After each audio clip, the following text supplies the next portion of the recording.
Olá, muito boa tarde, pessoal, tudo bem? Hoje é mais cedo, hoje errei no horário pelo jeito, viu? Hoje a live é mais cedo, hoje eu vou ter a honra aí de receber o deputado estadual por São Paulo, o deputado Sérgio Vitor, ele que é lá do Vale do Paraíba. Sábado eu conversei com a Patrícia Borges, também é lá do Vale do Paraíba. Então a gente acabou aqui fazendo um mix dessas informações aí que sejam úteis tanto aqui para São Paulo como para o Vale do Paraíba. Uma boa tarde aí para todo mundo que está chegando. O Danilão já está aí com a gente. Hoje a gente vai receber o deputado Sérgio Vitor, deputado pelo Partido Novo no estado de São Paulo. Ele que é oriundo lá do Vale do Paraíba, que eu estava falando aqui. Vamos poder conversar bastante coisa de como lá atrás, como que ele se candidatou, como que ele chegou, se aproximou do Novo, como que ele fez campanha, como está sendo a atuação dele na Lesp, né? Ele foi eleito em 2018, já vai para um ano e meio de mandato aí. Contar para a gente dois dos projetos deles principais aí, que é que é a favor da desburocratização, né? Contra leis que são inúteis, contra burocracias que atrapalham aí não só a vida do cidadão comum, como atrapalha dos pequenos empresários, dos pequenos empreendedores. Então, ele é um deputado que é muito focado nessa parte e a gente vai poder bater um papo com ele para tentar tirar o máximo aí de conhecimento dele e dos andamentos dos projetos dele na Lesp, junto com os outros deputados do Novo também. Ele que tem uma parceria bem bacana com o deputado Ricardo Melão, que inclusive é vizinho de gabinete dele, ele costuma falar. Então é sempre uma live muito interessante para a gente entender um pouco mais dos meandros ali da Assembleia Legislativa de São Paulo e entender um pouco mais de como que a gente chega nos projetos, né? Por que as intenções dos projetos de lei. Ele que está fazendo uma participação ou pedindo uma participação muito boa da própria população, né, para que indique leis, para que sejam mais específicos naquilo que atrapalha a vida de cada um. Para isso que eles criaram uma plataforma. A gente vai conversar sobre isso já já com ele. E ele que também tem uma parceria bacana para criar o Código de Defesa do Empreendedor. Né? Você não ouviu errado, não. Código de Defesa do Empreendedor. Ele que já está chegando aqui com a gente. Opa!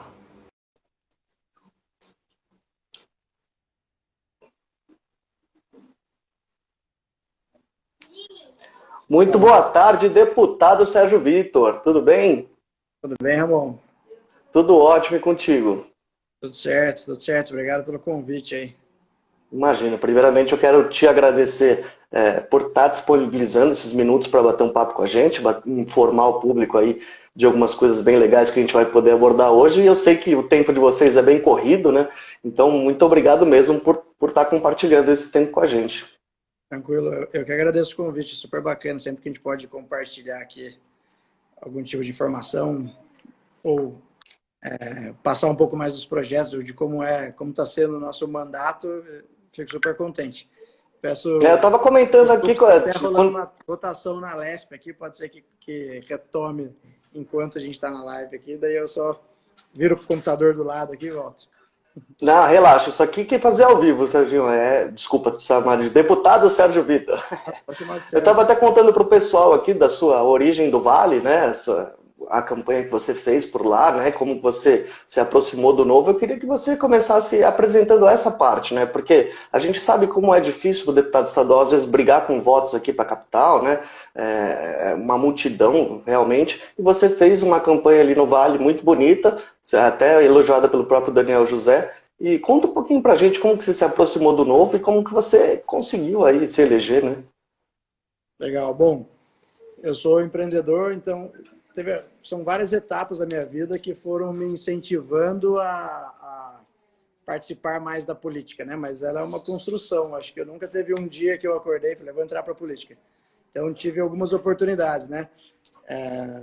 Eu fui fazer faculdade nos Estados Unidos, né? Ganhei uma bolsa na época parcial lá para jogar futebol, tinha boas notas e morei lá 6 anos, desde um ano de colégio, depois os anos da faculdade e um pouquinho de trabalho. E aí, tendo trabalhado lá, tendo podido aproveitar um bom período da minha vida ali, consegui entender como é que é morar num país desenvolvido. Aí, quando voltei para o Brasil, comecei a empreender. E aí, logo, né, com 21 anos que eu voltei, 22 anos, logo de cara já vi a diferença de você montar o seu próprio negócio e começar a tentar melhorar a sua vida. E, de novo, burocracia ou dificuldade de acesso a crédito, vários desafios no processo que não faziam sentido ser tão gritantes, tão discrepantes entre aqui e lá.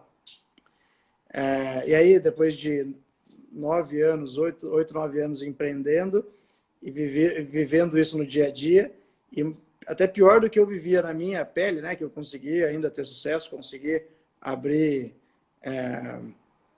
caminho, consegui crescer rapidamente nas empresas. Fala, Paulão, tudo bem? Boa tarde, Paulão.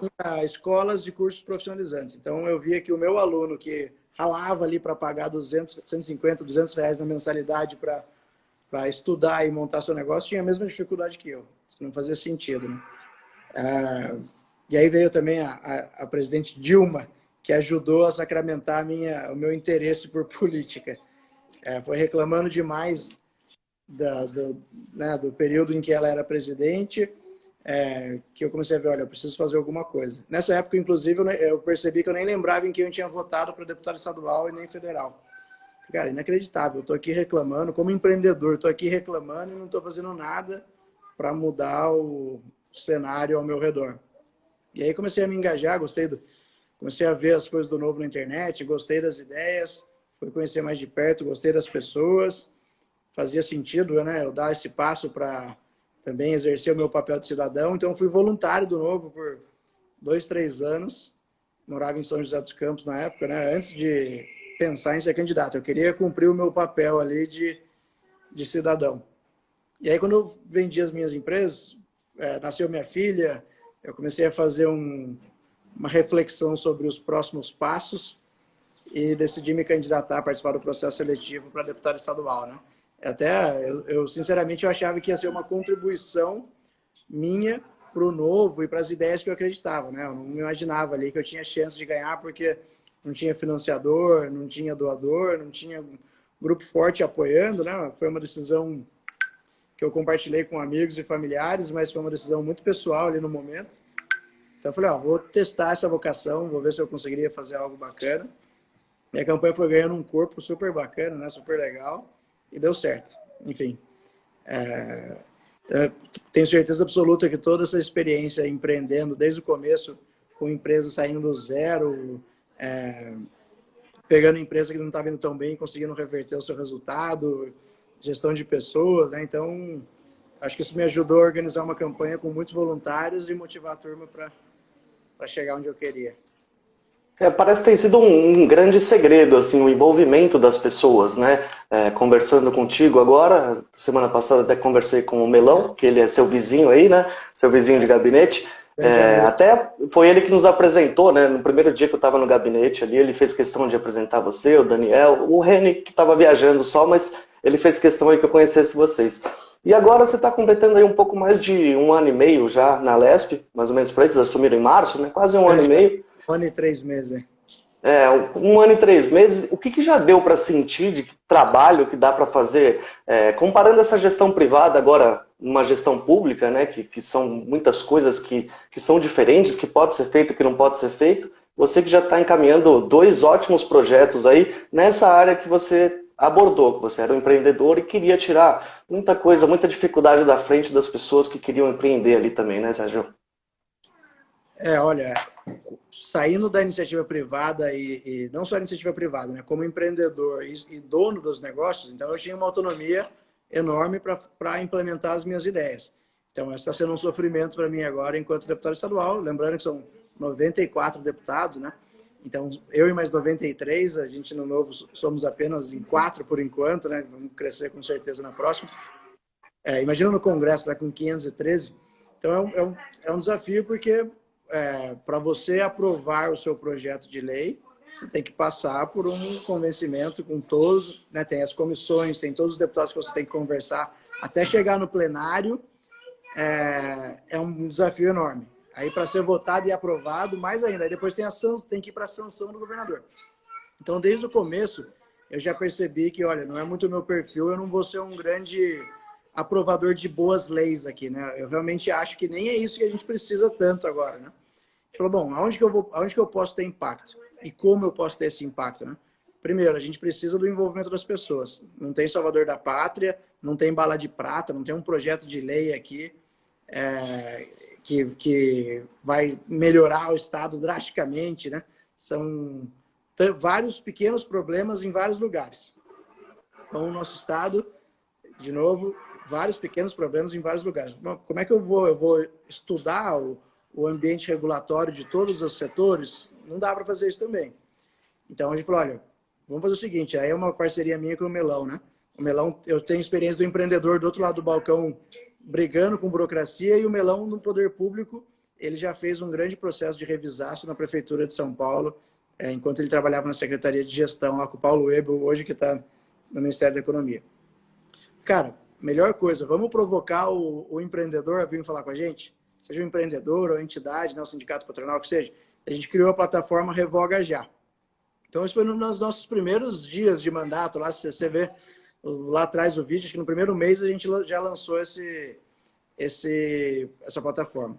Super bacana, tiveram vários projetos grandes, outros que você vê que é uma burocracia, mas não é necessariamente do Estado, então a gente faz indicação para o Executivo ou encaminha para os vereadores de alguma cidade ou encaminha para o deputado federal, mas o mais importante é ver a população participando e mandando sugestões. A gente recebe muita reclamação de cartório, né? Aqueles documentos, alvarás, então tem muita coisa que dá para fazer, mas pequenas coisinhas, e aí é um desafio, porque para você mudar tudo aquilo, às vezes precisa aprovar um projeto de lei para mudar uma pequena coisa. Então, para esse projeto de lei chegar lá para aprovação, tem todo aquele trâmite. Então, não é trivial, mas pelo menos você começa a engajar as pessoas a olharem para o seu problema e a virem falar com a gente na Assembleia, que é onde tem possibilidade de resolver burocracia, né, numa casa legislativa. Então, esse é um projeto de revogação. A gente já fez também indicações de revogação, já apresentou projeto de lei para revogar várias leis aqui da Assembleia, mas processo, né? São 4 anos de mandato e provavelmente ao longo dos 4 anos a gente não vai conseguir fazer tudo isso que a gente já tem proposto. Só que a gente viu que o número de novas burocracias vai numa velocidade maior do que a revogação delas. E aí a gente criou um Código de Defesa do Empreendedor, que na prática tem alguns pontos, talvez o ponto mais importante que diz respeito à burocracia, a gente quer limitar a interferência do Estado na iniciativa privada. Então, o primeiro ponto a gente quer obrigar os legisladores a fazerem uma análise de impacto regulatório. Quando esse Código de Defesa do Empreendedor for aprovado, a primeira coisa que a gente quer, olha, a gente não pode mais aprovar a lei porque é bonitinha, porque é cheia de boas intenções. Esse talvez seja um dos nossos grandes problemas nas casas legislativas, né? Sempre tem algum projeto lindo, maravilhoso no papel, mas que na prática vai dar benefício para um grupo, para outro pagar, ou vai criar com a intenção de defender um público, você cria uma burocracia para um monte de gente, cria custo, que o custo disso sai mais caro do que o benefício do cidadão na ponta, né? Então, o Código de Defesa do Empreendedor, na prática, é uma tentativa de bloqueio de novas burocracias, e o Revoga Já é uma tentativa de limpar o nosso estoque. Vai fazer um círculo virtuoso, assim, né? Mas, de novo, né? Engraçado que você comentou da participação, e é um ponto que a gente tem pego, eu particularmente, mas o pessoal que me acompanha também tem pego muito forte, que é a participação popular, o empoderamento popular. A gente está sempre conversando a respeito disso, porque o poder de fato está na mão de cada um, né? Basta que seja orientado para ir nos lugares certos, para saber as formas certas de protestar, de reclamar. Até abordamos aqui uma manifestação que teve, que não é assim que se participa, né? Se participa pegando no pé do deputado, igual o Sérgio Vitor, por exemplo, ou legislando, ou fiscalizando o executivo, conversando, expondo as necessidades. Então é uma coisa que tem pego muito forte aqui pra gente. E eu tava assistindo uma live sua esses dias. Desculpa, Sérgio, pode falar. Não, é só complementando o que você falou. E aí a gente pega, por exemplo, você falou uma coisa muito legal, né? De incentivar a participação e mostrar o caminho, né? Como é que você, por exemplo, se uma entidade de classe ou se algum grupo quer aprovar a revogação de alguma burocracia, a gente explica, olha, um primeiro passo é aprovar o projeto de lei. O segundo é, vamos lá conversar com os outros deputados, e aí vocês, né, a população também tem esse papel de ir lá, manda mensagem, manda e-mail, não necessariamente só cobrando, enchendo o saco, mas explicando a ideia, porque é um processo de venda o tempo todo. Porque às vezes a pessoa pergunta, você vê vários, você olha Facebook, Instagram de política, sempre protocolado projeto de lei que faz isso, isso, isso. Aí você nunca vê o fim daquilo, né? A gente bate palma por alguma coisa protocolada, mas até ele ser aprovado, na prática não mudou nada. Então, Eu acho que existe uma carência muito grande de salvador da pátria, né, Sérgio? Então as pessoas estão sempre esperando alguma coisa muito bombástica. Então se você, cidadão, apoia aquela ideia, vai lá ajudar o deputado ou deputada a aprovar aquele projeto. Desculpa, te Exatamente, cortei. é a forma de participar. E a Alesp mesmo tem a TV Alesp, dá para acompanhar pela internet, dá para ver as discussões em plenário. Então, o pessoal que está interessado, que quer participar de alguma lei mais de perto, de alguma discussão, tem essas formas, né? Tem esses meios básicos que a gente conte para eles, né? Explique para eles como faz parte, como fazer para ele fazer parte, né? E eu estava te contando aqui, eu estava vendo uma... Estava vendo uma live sua com a presidente da associação lá do Vale, de comercial, né? Que você até colocou no seu Facebook, e vocês tocaram num ponto muito interessante que às vezes a gente não se atentou, que é a dificuldade do crédito para os empreendedores, né? Principalmente nessa parte de pandemia agora. O governo vai liberar não sei quanto de crédito, vai liberar, e na verdade não está passando muito nos crivos dos bancos, né? Ela mesma falou que 99% do público dela não teve acesso a esse financiamento, né? Então essa dificuldade para a realização desses empréstimos também passa um pouco, não só pela parte do país, né? Como nós estamos, né, como mundo em forma de pandemia, mas também pelas burocracias para conseguir ali um empréstimo e as comprovações. Cara, a pandemia potencializa tudo que está acontecendo, né?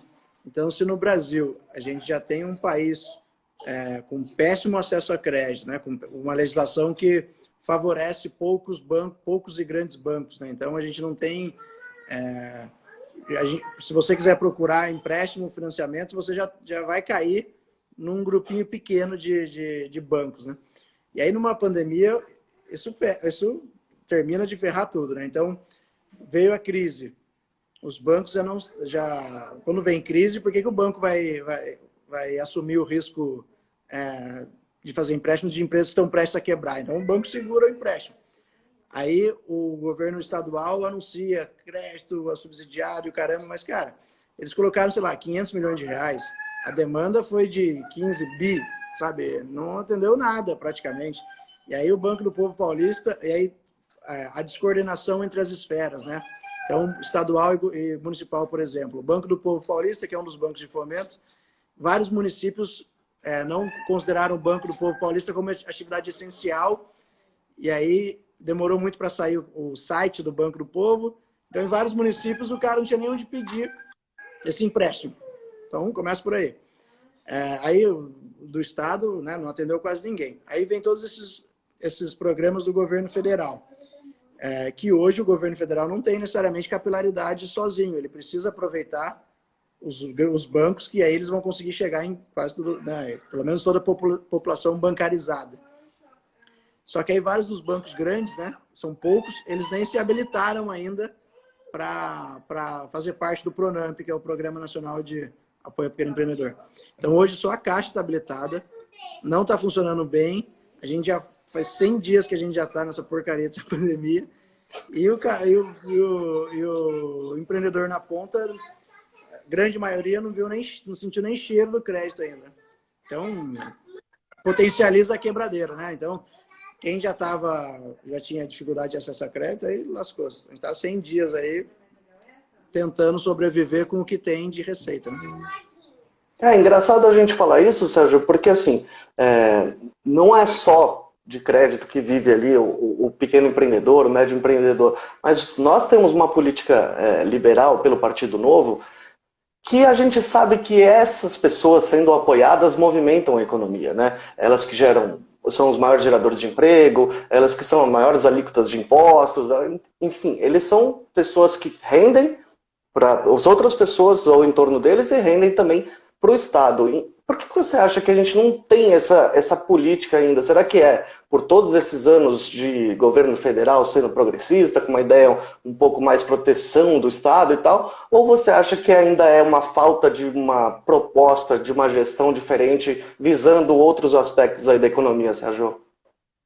Cara, acho que é um pouco dos dois, né? Aí entra também um pouco do que o Danilo falou aqui no comentário. Essas falhas do Estado, discutidas até o momento, não precisa de R$1 de orçamento, tudo gestão. Então, assim, a gente tem um Estado grande, inchado, falta liberdade econômica, já era difícil empreender no Brasil em tempos normais, né? Quando vem a crise, tudo se potencializa. Regras trabalhistas. A gente sabe o quão é caro demitir no Brasil.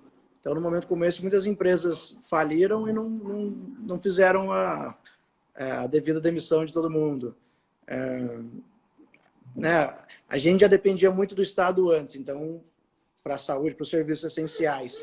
E a gente depende do Estado para crédito. Então, na crise, potencializou isso. E é péssimo você entrar numa crise desse tamanho, sendo o Estado o principal potencial fornecedor de política pública, né? O fornecedor de serviços. Porque daí a gente já sabe que o Estado é ineficiente em tempos normais, imagina em crise, né? Imagina em pandemia. Então você vê até hoje, engraçado, né?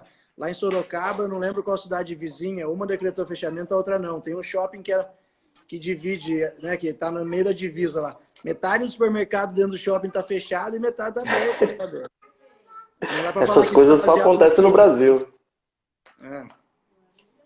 Então, outra coisa interessante que eu vi... O nosso poder de estar... Votorantinho, Daniel. Aí tem o nosso poder o nosso problema de ter muito poder concentrado em Brasília e pouco aqui no município, né? Decisões centralizadas, enfim.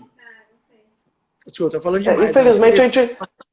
Não dá para você falar. Até precisou de uma pandemia aí, Sérgio, para a gente começar a falar de cadastro único de novo, né? Porque é um absurdo, a gente não tem um cadastro único no país, né? A gente não tem acesso a todas as pessoas que a gente gostaria de ajudar, porque é mal gerido nessa parte burocrática, principalmente de cadastro. Eu até conversei mais cedo, falei, talvez o Brasil seja o único país que com o título de eleitor você não consiga votar. Né? Título de eleitor, CNH, RG, CPF, cartão do SUS, cartão da Previdência. Você acha que criando um cadastro único, assim, temos agora todas as pessoas que estão registradas aqui direitinho, você acha que isso aí pode futuramente trazer a gente para essa documentação ser mais simples, cara? Portugal, por exemplo, usa um cadastro único, chama cadastro único, bilhete único, mudaram lá agora para BI, BU, bilhete único, que serve para tudo. Você vai no SUS com ele, você abre conta no Facebook com ele. Você acha que esse é o nosso futuro ou ainda falta um pouco? Então, acho que a gente já viu o país, acho que a Índia conseguiu fazer, a Índia tem muito mais gente que o Brasil, né? Eu acho que pode ser uma solução. De novo, não existe bala de prata, né? E tudo tem pontos positivos e negativos. Então, isso também envolve uma série de dificuldades com dados, enfim. Mas eu acho que é uma boa saída. Por exemplo, né? Olha quantos funcionários públicos, servidores públicos, não vou demonizar, né? Não tem nada contra o servidor público, mas um número razoável de servidores públicos pediram o auxílio emergencial e receberam. É inacreditável, primeiro, que o cidadão que tem um emprego garantido ele faça isso, né? E segundo, que o sistema aceite ainda, porque a gente tem uma dificuldade enorme de saber quem são as pessoas, né? E as condições. Então, muita gente, por exemplo, na hora de receber o auxílio emergencial, pessoas que precisam não conseguiram e pessoas que não precisam nem um pouco conseguiram. Acho que esse cadastro único pode ajudar o país a entender vários dos nossos próprios problemas, né? A gente não tem política pública baseada em evidência, né? Esses dados das pessoas podem ajudar a gente a entender melhor qual é o perfil do cidadão por região e conseguir melhorar política pública mais direcionada. Porém, de novo, né?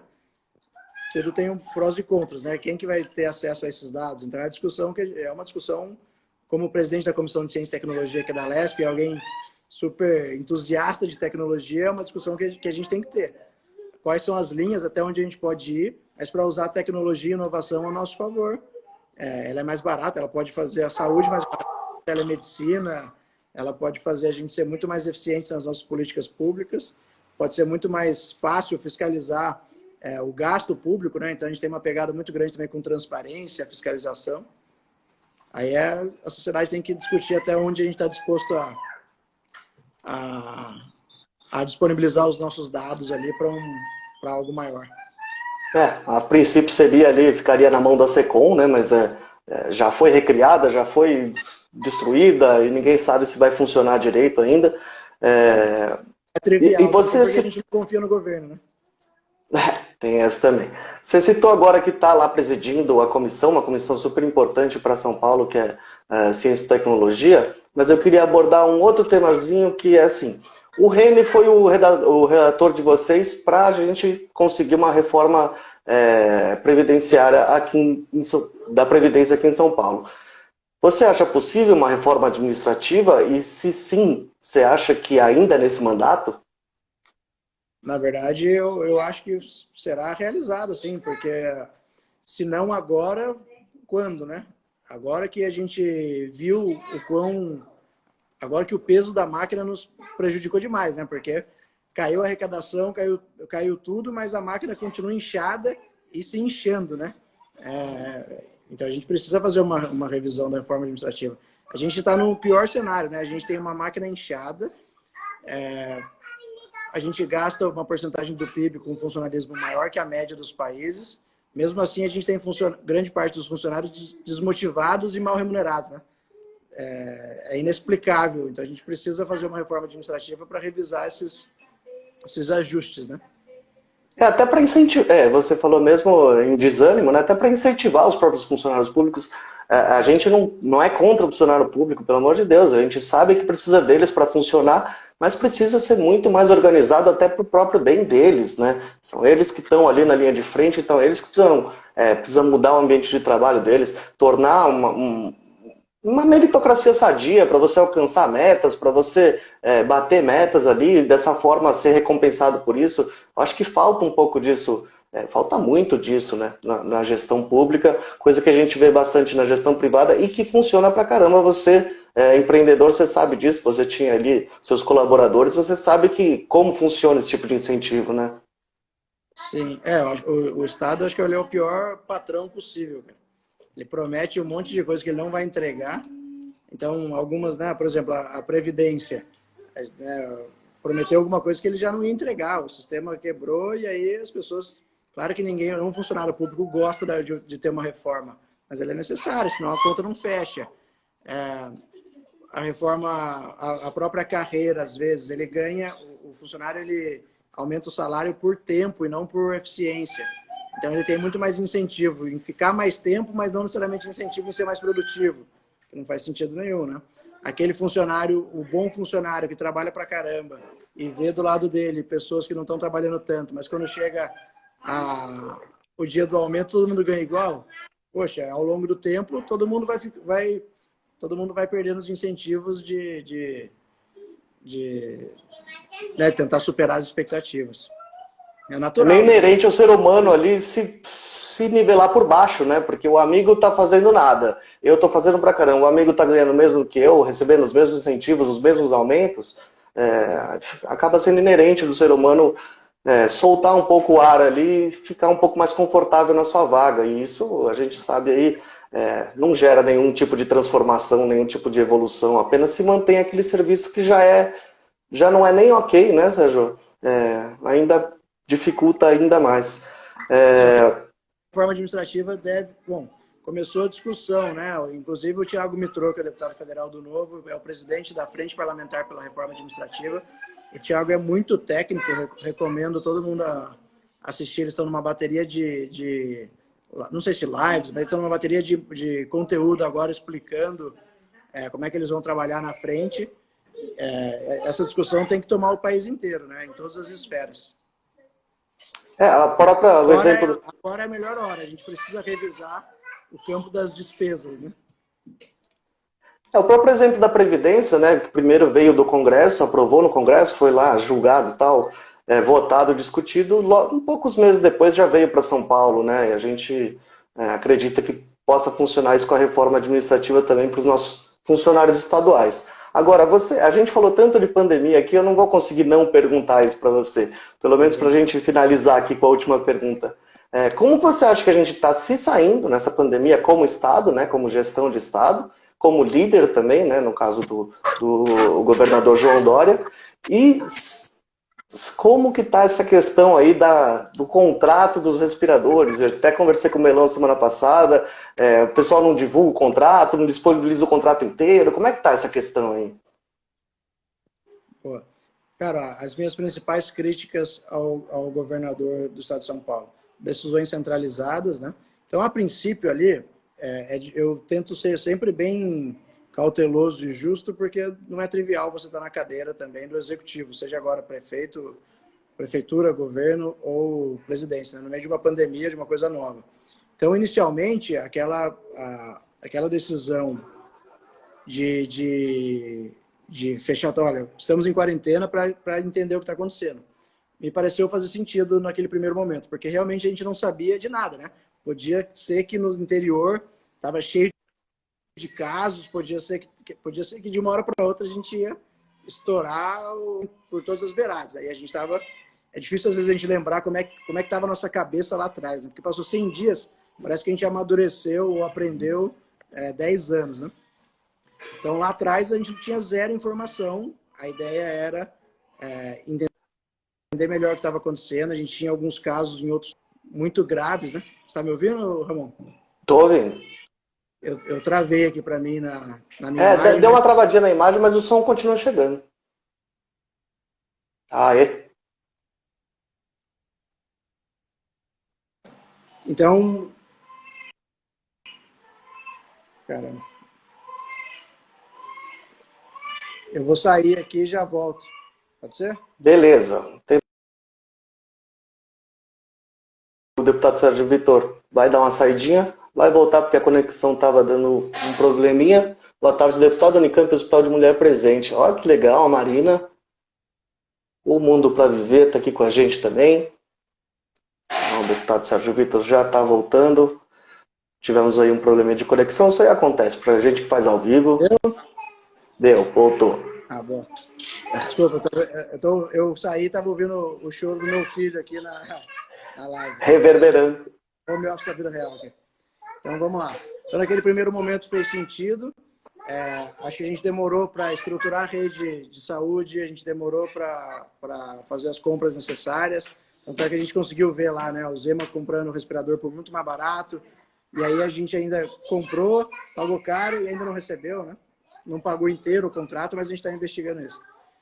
E aí essa insistência em continuar tomando decisões centralizadas que a gente começou a criticar muito desde o começo, né?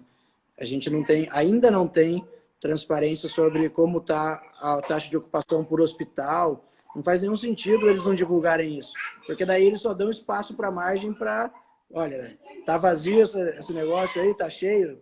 Quando falta transparência, as pessoas começam a desconfiar de tudo, né? Então, o vírus é grave, é claro. Em vários momentos a gente chegou numa taxa de ocupação muito alta, mas ninguém entendeu muito bem as taxas de ocupação dos hospitais de campanha, por que vai fechar agora, se ter aqueles leitos é importante para a gente reabrir o comércio. Eu acho que pecou, né, os governos estaduais e municipais pecaram bastante na comunicação. O governo federal também ajuda bastante a atrapalhar, né, com a sua péssima comunicação. Então, cara, uma nota baixa aí para o governo do estado por ter centralizado as decisões, falta de transparência, apesar de ter...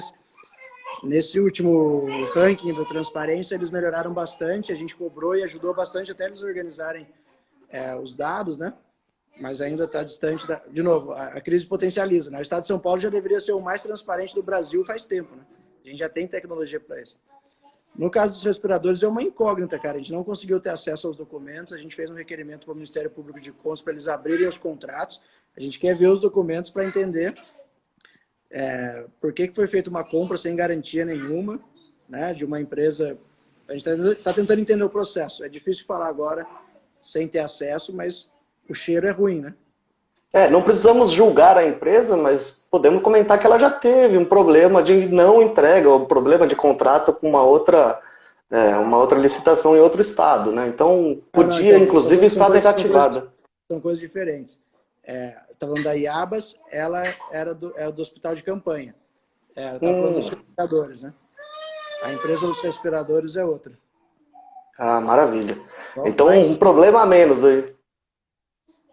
Enfim, mas, cara, transparência é a chave. Até vi aqui alguém comentando, né? Transparência é a chave. Porque aí a gente consegue fiscalizar quem não deve não teme, tem que deixar tudo aberto, né? Os portais tem que ser muito, a gente tem que conseguir acessar o contrato, o preço unitário, os documentos do momento do chamamento público ou da negociação. É inadmissível que isso tudo não esteja à disposição da população. A falta de transparência acaba dando margem até um pouco para essa guerra ideológica, né? Pegar alguns companheiros seus de Alesp que foram até alguns hospitais de campanha, ou foram a um, né? Para ver se estava mesmo ocupado, se não estava, e aí entra uma guerra ideológica do governo federal e tal, junto a todo mundo, contra todo mundo, né? No caso do hospital de campanha ali, de novo, né? Ele nem deveria estar 100% equipado mesmo, tá certo, né? Porque se não tem gente, não precisa, você vai gastar dinheiro equipando um lugar que não vai usar, ou com o médico ali esperando, realmente não precisa. Mas agora, do jeito que você faz o marketing, né? Aí o Dória é ótimo nisso, fica falando, né? Fala do que ele fez, aumentamos 1.800 leitos, você não consegue entender, peraí, esse hospital de campanha, é isso que estava falando? Né? Não adianta só fazer coletiva, tem que ter de novo, a gente até sugeriu, fiz 2 vídeos disso, explicando, olha, faz um portal mostrando taxa qual é o número de leitos por hospital, qual é a taxa de ocupação, quanto de dinheiro já foi gasto ali. Se você coloca num painel bem visual, fica fácil de entender. E se as pessoas tiverem alguma dúvida, perguntam, mas pelo menos você começa a discussão daquilo que você já mostrou, né? Quando você não mostra nada, a discussão, daí o pessoal acha que tem corrupção em tudo, pode ser que tenha em vários momentos mesmo, né? Mas você deixa a discussão aberta para até para o campo da imaginação, né? Tem gente até que já, né, que, entre aspas, desrespeita o vírus, né? Que aí é a pior coisa que a gente pode fazer.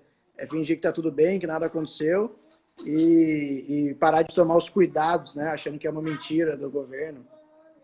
Que o vírus inclusive, eu queria te fazer uma pergunta. Eu ouvi o Dória falando sobre a multa, né? A partir de hoje, né? A partir de hoje, quem não usar a máscara pode estar sujeito a uma multa próxima de R$ 500. Aí eu já vi uma galera falando sobre indústria de multa, blá, blá, aquela história que veio lá atrás, quando o Haddad foi prefeito de São Paulo.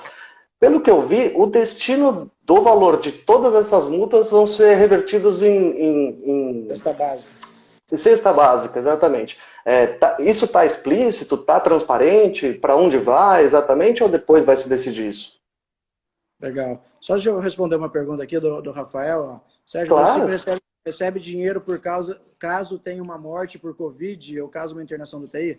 Não necessariamente, eles já receberam os recursos para estruturar o seu leito e aí não tem... saiu um vídeo, aí a gente gasta muito tempo combatendo fake news, né? Saiu um vídeo dizendo que o hospital recebe R$18 mil por cada morte, e aí que os médicos estavam colocando Covid para todo mundo. É mentira, não existe isso, né? O dinheiro foi repassado para os municípios, o primeiro critério era por cidadão, por habitante. Então era tipo, sei lá, R$3 por habitante. Então o município ia receber R$3 vezes o número de habitantes. Alguns receberam respiradores. Não foi necessariamente feito por número de Covid. Acho que ninguém recebeu dinheiro por ter mais ou menos contaminados, né, infectados. Então isso é mentira, só que daí isso começa a rodar, e aí você fala, pô, olha lá, o médico tá fingindo, não tem Covid nada. Enfim. Até desculpa. Uma boa... Verdade, aí da indústria da multa. Cara, a questão da multa, ela sinceramente, eu tava, até dentro da bancada a gente não tem certeza, né? O Rene, por exemplo, ele fala, olha, a obrigação do uso de máscara, para o liberal, você fala assim, poxa, obrigar você a usar máscara é liberal ou não? Para o Rene, ele considera que sim. Ele fala, porque você está pondo as outras pessoas em risco. Então, você não tem... Eu tenho direito à vida, você não tem direito de me colocar em risco. Então, na visão dele, a obrigatoriedade da máscara faz sentido. Eu já acho que obrigar não é o caminho. Enfim. Então, é uma discussão que pode... Né, tem os dois lados e tem bons argumentos para os dois lados. Aí a multa... Que bom que a gente está num partido que pode ter as duas visões, né, Sérgio? Sim, exato. E aí a multa, qualquer falou multa, o pessoal já pensa em indústria da multa hoje. Não dá para saber ainda, né? Não começaram a dar as multas ainda. Começaria hoje. Acho difícil ter muita multa, sinceramente. Mas, em tese, eles prometeram que esse dinheiro ia para projetos de assistência social, de doação de cestas básicas para a família. A gente vai investigar, vai acompanhar isso, né? Mas, enfim, não é trivial você acompanhar o rastro do dinheiro, né?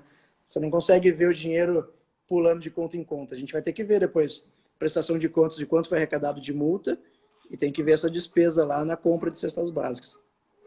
Isso é muito importante, esse alerta que você deu, porque às vezes o pessoal começa a acompanhar a política e acha que tudo é motivo para você encaixar ali na corrupção. A gente, como fiscalizador, né, a gente tem essa opção aqui de falar para vocês, né, fritar quem precisa ser fritado, as situações que precisam ser expostas e tal, mas que bom que o deputado Sérgio Vitor fez algumas ressalvas que ali não era motivo para, né? Queria cumprimentar a Marina aqui, que participa de bastante das lives, ela que é do Hospital da Mulher de Campinas. Eles têm um trabalho super bacana, ela recomendo que todo mundo conheça. E ela falou também que transparência é tudo. De novo, cara, a melhor ferramenta de combate à corrupção é a transparência, porque aí você abre o jogo para todo e qualquer cidadão também fiscalizar, e é a demonstração assim, olha, é isso que está acontecendo aqui, nos ajudem também, é você chamar a população para a solução, né? O governo às vezes fica escondendo o jogo, isso que está na chave do problema. A gente perdeu a confiança nos políticos, então qualquer coisa que fala, a gente acha que a gente está sendo roubado, porque ao longo desses últimos anos, tantos anos, a gente paga muito imposto, a gente vê muita corrupção e a gente sente que os serviços não estão sendo prestados. Por isso, de novo, que uma das bandeiras que eu reforço tanto é a transparência. Olha, eu como deputado estadual, eu vou cometer erros. Eu não tenho vergonha de dizer isso. A gente está aqui mostrando o que a gente está fazendo, aberto para vocês nos ajudarem, nos apoiarem, criticarem, porque isso faz parte do processo, né? Por isso que toda decisão centralizada é ruim também, né? Concordo contigo. Sérgio, eu vou deixar você trabalhar aí na sua... como é que é? A sessão do que hoje? Se pode falar, né? Posso. A sessão plenária, o governo mandou um projeto de lei para adiar o prazo dos concursados do Detran, dos comissionados do Detran, do contrato dos comissionados do Detran. E aí tem vários concursados que já foram aprovados que querem tomar posse, mas existem vários comissionados no seu lugar. É um projeto até que faz sentido, porque você pensar que no meio de uma pandemia você aceitar vários concursados que vão precisar de treinamento e não necessariamente vai conseguir ser feito isso presencial. Mas, por outro lado, esses contratos já foram adiados com muita frequência e volta naquilo que a gente falou, né? Às vezes tem um comissionado lá ganhando mais que você, entra num cargo por indicação política, então a gente vai votar contrário a esse projeto, mas sem muita discussão aqui. Eu quero mandar também um beijo aqui para a Ingrid, que entrou aqui e falou: manter o canal de comunicação aberto é fundamental. Realmente, eu acho que é uma das coisas mais legais que eu vejo aqui no Novo, inclusive quero te parabenizar por isso, é a fácil comunicação com os mandatários, né? Eu conversei com você, conversei com outros mandatários, pedi ajuda e vocês têm cumprido um papel muito bacana, né? Eu que sou pré-candidato a vereador aqui para o São Paulo, vocês estão dando uma ajuda incrível, tanto com lives, quanto com treinamentos, como com dicas. E eu queria encerrar contigo exatamente falando disso. Qual que é a dica, você que fez campanha, uma campanha muito bem sucedida, por acaso, com pouco, e é muito parecido com a minha, que não tem financiamento e é feito de uma forma só com voluntários mesmo. Eu queria saber que dica que você pode me deixar aí, não só para mim, mas para os outros postulantes do Novo também, tem bastante gente acompanhando. Ramon, para mim o que fez, eu acho que eu acertei na premissa, né? Eu defini muito bem as premissas da minha estratégia. E uma delas era, eu preciso de gente boa falando bem de mim. Eu acredito muito na indicação, né? Eu acredito muito que se a gente conseguir mobilizar as pessoas boas, com credibilidade, para nos ajudar a defender nossas ideias, a gente consegue chegar muito mais longe. Então, eu tentei mapear várias pessoas que eu respeitava demais e pedir indicação, né? Por exemplo, se eu fosse conversar com você, eu sei que o Ramon é um cara que eu respeito muito, que todo mundo gosta dele, ou que é um cara honesto, íntegro, ia lá falar com você, vendia meu peixe para você, você falava, boa, Sérgio, legal, gostei da sua ideia, vou votar em você. Tá, mas eu preciso mais do que seu voto, eu não preciso nem do seu dinheiro, não quero seu dinheiro, mas eu preciso que você mande minhas mensagens, né? Daí eu mandava o material para ele, mande para todos os seus amigos. Posso contar com você? Posso. Então eu já sabia que ele ia, sem gastar R$1, eu sabia que você ia me trazer, sei lá, 10, 15, 20 votos. E aí eu fui nisso, né? Eu tomei 1 milhão de cafés ao longo da campanha, tentando olhar no olho, mostrar que eu era acessível, explicar as minhas ideias. E aí no final falou assim, olha, como que alguém consegue se eleger? Ou com muito dinheiro, que não é o caso, ou com um apoio de muita gente boa, né? Então quero contar com o seu apoio aí, manda mensagem para os seus amigos, porque eu tenho certeza que você pode impactar o voto de muita gente. A primeira premissa legal, preciso de gente boa falando bem de mim. Depois a gente está bolando um treinamento aqui para vocês todos, que eu vou passar passo a passo na unha o que eu fiz que deu certo e o que não deu certo. Mas essa é a primeira premissa, acho que essa é a mais importante, tá? Então, agora como cidadão, por isso, a gente é muito acessível porque acho que eu falo em nome de todos os mandatários agora, porque dentro do Novo não interessa se você está eleito ou se você era voluntário, todo mundo entende a importância de todos ali para o projeto dar certo, né? Eu só sou uma pessoa aqui representando a ideia de todos os filiados que pagam lá R$ 30 por mês para ajudar essa ideia. Olha que maluco, né? Você pagar para um partido político para ajudar suas ideias a irem adiante. Então, eu só tô numa cadeira diferente da sua, mas o nosso objetivo é o mesmo. Então, por isso que é importante para a gente poder ajudar os nossos os postulantes, né? Não sei qual é o termo que pode usar ainda. Os Já pode usar pré-candidato, já foi. E a gente fica muito feliz de ver mais gente topando colocar o seu nome à disposição, né? Porque não tem segredo. Pra você mudar a política, precisa de político. E de político bacana, né? Então, enfim, parabéns e obrigado como cidadão aqui, né? Que isso, a gente brinca aqui, fala que para nós, você falou da Dilma e para mim também é uma coisa muito impactante e eu acho que para muita gente. Então costumo dizer que vocês foram a primeira geração ali do impeachment, né? A primeira geração que se inconformou e que começou a mudar a política por dentro, né? E que nós podemos vir aí como uma segunda geração forte também, que tem ideais e valores bem estabelecidos e que vão poder ajudar as pessoas a transformar um pouquinho o nosso ambiente e o nosso entorno, né? Quero te agradecer de coração, agradecer sua equipe também, porque foi super bacana comigo, conversamos ali sobre as pautas e tudo mais, conseguimos agendar um dia contigo. Muito obrigado por você estar trabalhando agora, fazendo uma votação, participando de um parlamento ali na Lesp, e mesmo assim encontrou um tempo para conversar comigo, para dar essa força aqui para a gente. Queria te mandar um abraço também, porque você foi papai pela segunda vez recentemente, né? Não sei se todo mundo sabe, então meus parabéns. Cara, aqui. Tá todo mundo aqui. Já são 2 agora, o Sérgio Vitor quer fazer um time no mínimo de futsal, né, Sérgio Vitor? No mínimo um time de futsal. Então, muito obrigado, um grande abraço para você, para sua família, para todo mundo que te rodeia e, por favor, suas considerações finais, fique à vontade. Obrigado, Ramon. Vou conversar aqui com quem estiver assistindo a gente, né? Quem estiver aqui pela minha rede, curte lá a página do Ramon Velarde, Ramon.Velarde com 2 L's. Nos ajudem a levar as ideias do Novo, se caso vocês acreditem nelas, adiante, né? Tem várias formas que você pode ajudar. Escolham bem os seus candidatos nessa eleição, que nesse ano a gente vai ter mais uma oportunidade de mudar o trajeto da política da nossa cidade, né? O Ramon é pré-candidato em São Paulo, então se você gosta das ideias dele, depois manda um oi ali, sabatina ele. Se você achar que ele é o seu candidato, ajude ele, né, a levar suas ideias mais adiante. Tem diversas formas de ajudar aí. E, por favor, nos ajudem nos nossos projetos, né? Se você olhar nas nossas redes sociais aqui, quase tudo que a gente faz para ter sucesso exige a participação das pessoas. A gente está com um treinamento de fiscalização super bacana, onde a gente treina o cidadão comum a ser fiscalizador das contas públicas do seu município. A gente já falou de como olhar um portal de transparência e como usar a lei de acesso à informação. Tem vários outros a serem feitos a seguir. A gente tem um projeto super legal chamado Novo Futuro Tech, que capacita, né, é uma plataforma online de cursos gratuitos para a área de tecnologia, que eu tenho certeza que é a área que vai mais empregar pessoas nos próximos anos.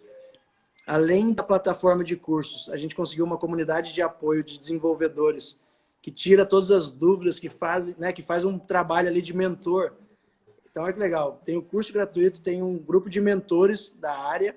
A gente está em contato com várias empresas já disponibilizando as vagas. A gente acabou de fechar uma parceria com um profissional de RH que estão nos grupos de apoio para já te ajudar a montar todas as competências que você não, né, não técnicas, né? Tem a parte técnica que você faz no curso e tem profissional de RH que vai te ajudando com as soft skills ali ao longo do seu trajeto.